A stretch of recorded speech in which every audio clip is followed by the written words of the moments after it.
Hello नमस्कार, मी मोहिनी सर्वांचं मनापासून स्वागत करते आपल्या चॅनलमध्ये. इथं माझं आवरलं होतं, रांगोळी वगैरे काढली दारामध्ये छान. आणि काल ना मी हॉलची थोडीशी फार डीप क्लिनिंग केली आहे. त्याचा शॉर्ट व्हिडिओ मी तुमच्यासोबत लवकरच शेअर करेल.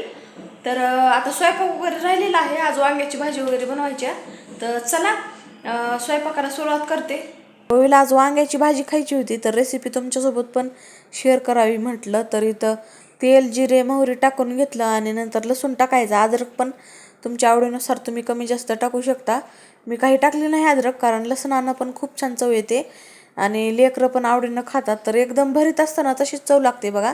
तर सुरुवातीला कांदा टाकायचा नाही, कांदा आणि आपलं वांग सोबतच टाकायचं, कारण आपल्याला भरतासारखी टेस्ट आणायची आहे भाजीला. तर हळद मीठ टाकून झाकून ठेवायचं सर्व टाकल्याच्या नंतर, जेणेकरून की म्हणजे एकदम मऊ होतं आणि भरतासारखं होतं पूर्ण एकजीव. आणि थोडंसंच वाटण टाकलेलं आहे मी, कारण ओवी खाऊ शकेल. आणि थोडंसं शेंगदाण्याचं कूट. तर बघू शकता खूप मऊ अशी भाजी शिजली होती. थोडं पण मी पाणी यूज केलेलं नाही. आणि वरून कोथिंबीर टाकायची. आणि नंतर बिना तेलाच्या चपात्या बनवल्या आहेत, म्हणून तुम्हाला अशा प्रकारे दिसत आहेत. आणि संध्याकाळी दही लावलं होतं, तेच मला इथं ताक करायचं होतं. आणि जेवताना ना, आता उन्हाळा सुरू झाला आहे, ताकाशिवाय म्हणजे जेवणच जात नाही. ज्यांना सवय असते ना त्यांना तसंच होतं. मला तर ताक खूप आवडते, दही ताक. आणि दूध पण आवडते खूप.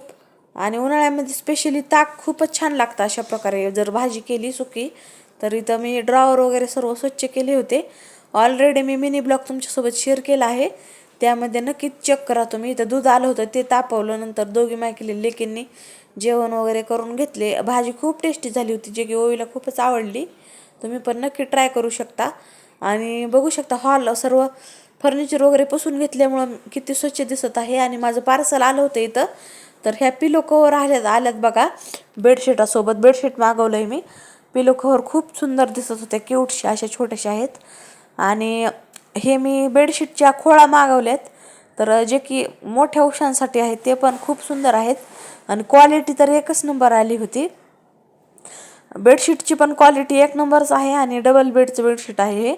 तर मी 350 पावणे 400ला मागवलं आहे बघा. तर तुम्हाला जर पाहिजे असेल तर नक्की कमेंट करा, मी याची लिंक जरूर देईल. आणि एवढं सुंदर दिसत होतं कॉटवर. तर आज काही टाकलं नाही, कारण कालच मी बेडशीट चेंज केलं होतं. ज्या दिवशी टाकेल मी तुमच्यासोबत नक्की परत एकदा शेअर करेल. आणि इथं ओवीना मी चपात्या बनवता होते तोपर्यंत इथं बघू शकता ओवीनं पिठाचे कोंडोळे बनवले होते आणि सर्व हॉलमध्ये पसारा केलता. तर लेकरांचा हा पसारा म्हणता येणार नाही, कारण घरामध्ये छोटी लेकरं असल्यास अशा पसारा पडतोच. नंतर कपडे वगैरे माझे राहिले होते, ते धुवून घेतले. आणि आजचा ब्लॉग तुम्हाला कसा वाटला? आमच्या इकडं 2 दिवस झालं पाऊस आला होता, वातावरण बघू शकता. तर चला इथे एंड करते. बाय.